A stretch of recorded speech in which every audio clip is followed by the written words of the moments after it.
굉장히 친한 여자 후배가 얘기해준 실화입니다.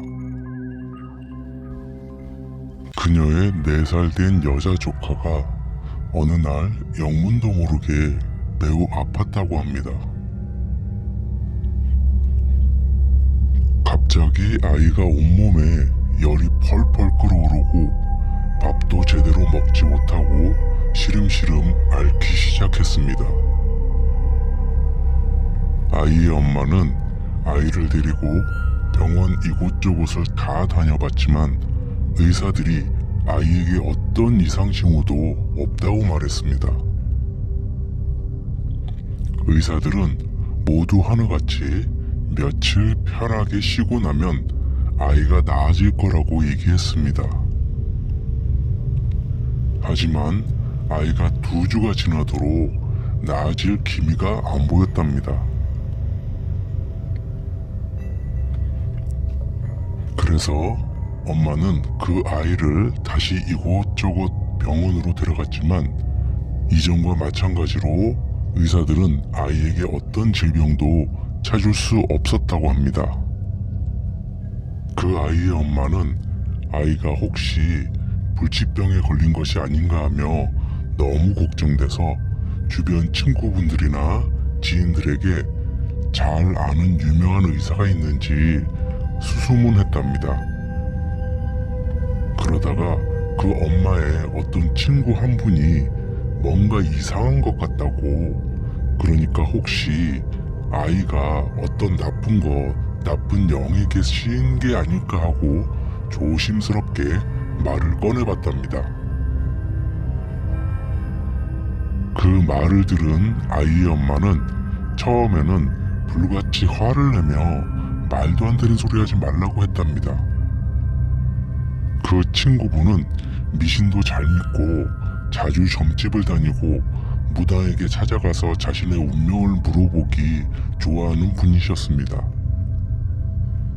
내가 오죽했으면 너에게 그런 말을 했겠니? 하며 그 친구분이 자신이 잘 알고 있는 유명한 무당이 있으니 함께 가보자고 그 아이의 엄마를 설득했답니다. 남편이 알게 되면 큰일 난다고 처음에는 무조건 반대하다가 아이가 전혀 나아질 기미가 보이지 않자 고민 끝에 혹시나 하는 마음에 그 아이의 엄마는 그 친구와 함께 무당을 찾아갔답니다. 친구와 함께 어떤 방에 들어서자 앉아있던 무당이 그 아이 엄마를 보며 얘기했답니다. 애기는 놔두고 왜 혼자 왔어? 아이의 엄마는 무당이 하는 소리에 깜짝 놀라며 갑자기 겁이 더럭 났답니다. 그리고 눈에서 눈물이 주르륵 흐르며 마음이 진정이 안 되고 심장이 빠르게 뛰었답니다. 그러자 함께 갔던 그 친구가 아이의 엄마를 진정시키고 자리에 앉아서 간단하게 친구의 사정을 얘기하려 했답니다. 그 무당은 친구의 말을 끊으며 말했습니다. 말 안 해도 알아. 애를 데려왔어야지. 그러자 그 친구가 말했습니다. 아이를 데려오면 고칠 수 있나요? 그 안에 뭐가 들어박혔는지 봐야 애가 괜찮아질 수 있는지 알지. 아이의 엄마가 말했습니다. 지금 아이 아빠가 휴가를 내고 아이를 돌보고 있어서 아이를 데리고 올 수가 없어요. 그렇게 지금 당장은 뭘 할 수 있는 게 없어서 아이의 엄마와 그 친구는 밖으로 나왔다고 합니다. 밖으로 나오며 그 친구가 말했습니다. 다음에 아이 데리고 다시 오자. 안 돼. 우리 남편이 내가 이렇게 무당집에 왔다는 거 알면 난리나. 우리 남편 점 보고 사주팔자 알아보고 하는 거 정말 그렇게 많은 사람이야. 너네 종교도 없잖아. 네 남편 기독교 신자야? 그건 아니고 예전에 드라마를 같이 보는데 주인공이 점집 다니고 무당 찾아가고 하는 장면이 나왔는데 남편이 저런 여자들 이해가 안 된다며 자기는 저런 사람들과 상종도 안 한다고 했거든. 그럼 다음에 네 남편 몰래 아이 병원 데려간다고 하면서 같이 와보자. 그렇게 아이의 엄마는 며칠 후 시간을 내어 그 친구와 함께 아이를 데리고 다시 무당집을 찾아갔다고 합니다. 방으로 들어서자 그 무당이 깜짝 놀라며 몸을 뒤로 제치고 말했습니다. 아이고, 뭐 저런 게 들어앉았어?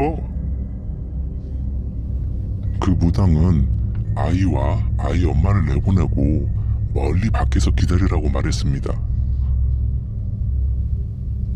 그리고 함께 온 그 친구와 얘기를 했다고 합니다.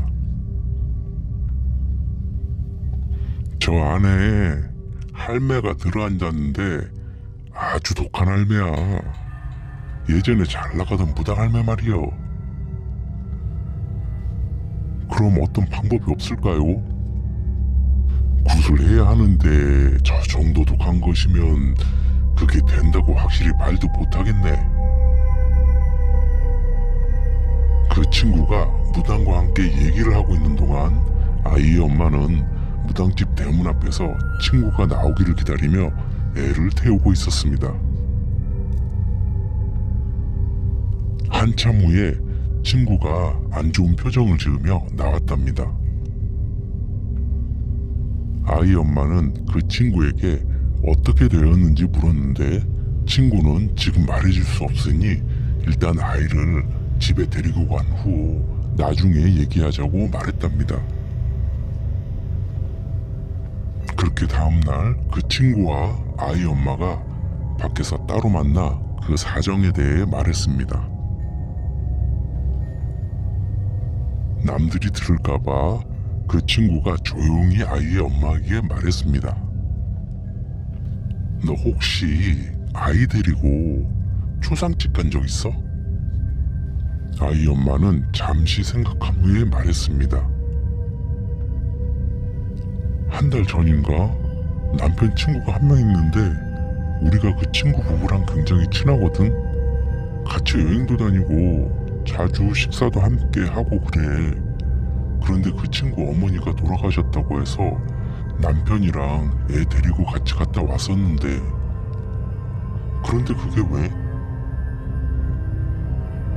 말하기 좀 껄끄러운데 아마 그 돌아가신 할머니가 아이에게 붙은 것 같아. 원래 너무 어린아이는 초상집에 들어가는 게 아니라잖아. 이승에 대한 집착이 너무 강했던 고인이 가장 들어앉기 쉬운 상대가 아주 어린아이래. 그래서 함부로 그런 곳에 너무 어린아이를 데리고 가는 게 아니라고 말하더라. 친구의 말을 들은 아이 엄마는 눈물이 나와서 잠시 대화를 멈추고 마음을 가라앉혔습니다. 그리고 다시 그 친구가 물었습니다. 그런데 혹시 그 돌아가신 분이 무당이래? 그건 또 무슨 소리야? 그 돌아가신 할머니가 영이 아주 강한 무당이라고 하던데? 나도 그런 것까진 모르지. 그럼 어떻게 해야 돼? 구슬해야 하는데 그 돌아가신 분이 너무 독한 분이라 애한테 떼어내는 걸 100% 확신을 할 수가 없대. 그런데 네 남편 괜찮을까? 설득해 봐야지. 친구와 헤어진 아이 엄마는 그날 밤 남편에게 그동안 있었던 일들에 대해 어렵게 말을 꺼냈답니다. 그 말을 들은 남편은 굉장히 화를 내며 말도 안 되는 소리 하지 말라고 했답니다. 아무리 설득해도 말이 통하지 않아서 크게 남편과 싸운 후 아이 엄마는 혼자서 울면서 걱정만 하며 며칠을 보냈습니다. 그러던 중 아이 엄마의 또 다른 친구 한 명이 아이 엄마의 전후 사정을 알게 되었습니다. 친구는 천주교 신자였는데 그 친구가 함께 성당에 가서 주님께 기도라도 열심히 드려보자고 제안했답니다. 난 기도할 줄 몰라. 나 종교 없는 거 너도 알잖아. 내가 너 대신에 열심히 아이를 위해서 기도 드려줄게. 그러니까 넌 그냥 같이 가서 성경책이라도 읽고 있어. 아이 엄마는 지푸라기라도 잡고 싶은 심정이라 그 친구의 제안을 받아들였습니다. 주말에 아픈 아이 곁에 아이의 엄마와 아빠가 아이 병간호를 하고 있다가 아이의 엄마가 자리에 일어서며 말했답니다. 나 좀 나갔다 올게. 애가 아픈데 이렇게 눕혀놓고 어딜 가게. 당신이 아무것도 못하게 하니까 내가 할 수 있는 거 뭐든지 해야지. 왜? 너 그 무당 찾아가게? 아이의 엄마는 크게 소리 지르며 울면서 말했습니다. 친구 성당에 가서 예수님한테 우리 아이 살려달라고 하소연이라도 해볼라 그런다. 그 말을 듣고 남편은 아무 말도 하지 않았다고 합니다. 아이 엄마는 그 친구와 함께 친구가 말했던 성당으로 갔습니다. 미사 예배가 없는 시간이라서 성당 안은 아주 고요했고 사람들도 기도하고 있는 몇 명을 제외하고는 아무도 없었습니다. 친구와 함께 자리에 앉은 아이 엄마는 무엇을 해야 할지 몰라 멍하니 정면 벽에 걸려있는 십자가를 쳐다봤답니다. 잠시 후 친구는 성경책을 한 권 건네주며 낮은 목소리로 말했습니다. 아무데나 펼쳐서 읽고 있어. 난 아이를 위해서 기도해줄게. 고마워. 아이 엄마는 성경책을 받아들고 성경책의 표지를 한번 보고 다시 십자가를 쳐다보고를 몇 번 반복했습니다. 그리고 친구가 제안한 대로 성경책을 펼쳤습니다. 성경책을 펼쳐 눈에 보이는 글자를 읽는데 너무 생소한 글들과 몇 줄 읽어보아도 눈에 들어오지 않는 그런 문장들에 아이 엄마는 성경책을 덮고 다시 멍하니 십자가를 바라보았습니다. 그리고 옆에서 자신의 아이를 위해 기도하는 친구를 쳐다보는데 눈물이 주르륵 흘러내렸습니다. 흐르는 눈물을 닦은 후 앞에 성경책과 같이 놓여있던 조그마한 책자들이 아이 엄마의 눈에 보였답니다. 한쪽 구석에는 성가책이 놓여있어 펼쳐보았더니 음표들과 함께 주님과 같은 글귀들이 보였습니다. 마음속으로 악보를 보며 가사를 읽어 내려가다가 잠시 후 성가책을 덮고 앞에 놓인 조그마한 책자를 집어들었습니다.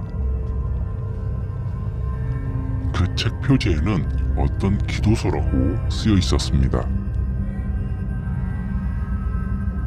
아이 엄마는 옆에 앉아있는 친구가 기도를 하는 동안 이 책자를 다 읽어봐야겠다고 생각했습니다. 아픈 아이를 생각하면서 그 조그마한 책자를 읽어 내려갔습니다. 그 기도들의 의미를 모두 이해할 수는 없었지만 정말 예수님께 제발 우리 아이를 살려달라고 마음속으로 애원하면서 읽었답니다.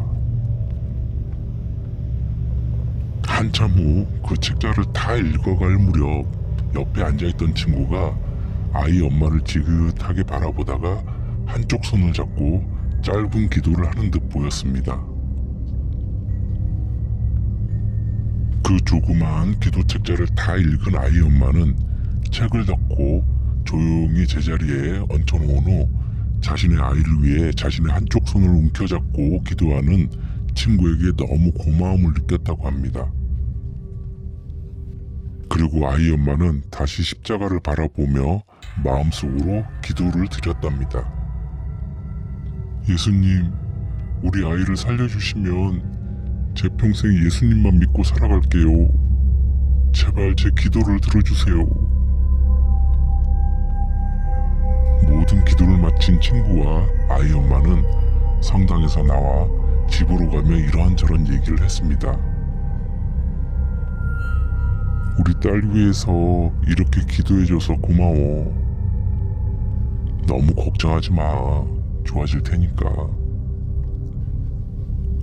그렇게 친구와 일을 마친 후 아이 엄마는 집에 돌아왔는데 문을 열고 들어서니 며칠 동안 들었던 이상하고 음침한 집안의 기운이 상쾌해진 것 같은 기분이 들었답니다. 그렇게 안방에 들어서 보니 남편은 아이를 눕혀놓고 옆에 앉아서 꾸벅꾸벅 졸고 있더랍니다. 그리고 아이를 쳐다보는데 평소와 달리 아이가 매우 편안한 표정으로 잠을 곤히 자고 있었습니다. 엄마는 아이에게 열이 있나 확인해 보려고 아이의 이마에 손을 갖다 대보니 열도 없고 너무 편안한 표정으로 자고 있어서 마음속으로 예수님 감사합니다를 말했답니다. 아이의 이마에서 손을 때리는데 그 순간 아이의 얼굴에서 뭔가 검은 연기 같은 것이 확 빠져나오더니 벽에 걸려있던 그림 속으로 확 들어가더랍니다. 그래서 아이 엄마는 졸고 있는 남편을 흔들어 깨우며 말했습니다. 나 무서워서 그러는데 자기가 저 그림 좀 떼어내줘. 졸음에서 막 깨어난 남편은 멍하니 하늘을 바라보다가 곤히 자고 있는 아이를 바라봤습니다. 너무 평온하게 곤히 자고 있는 아이를 보고 안심을 한 후 다시 아내를 보며 남편이 말했습니다.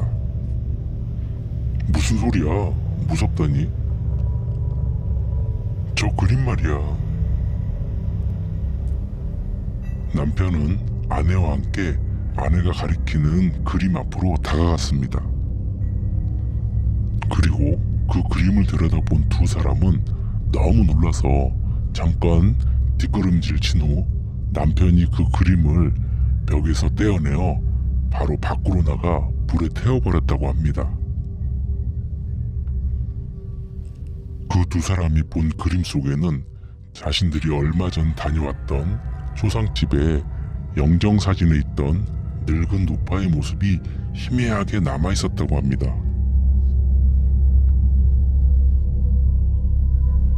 그 후로 그들은 가톨릭 신자가 되어 세례도 받고 주일마다 성당을 다니며 열심히 신앙생활을 해 나갔다고 합니다.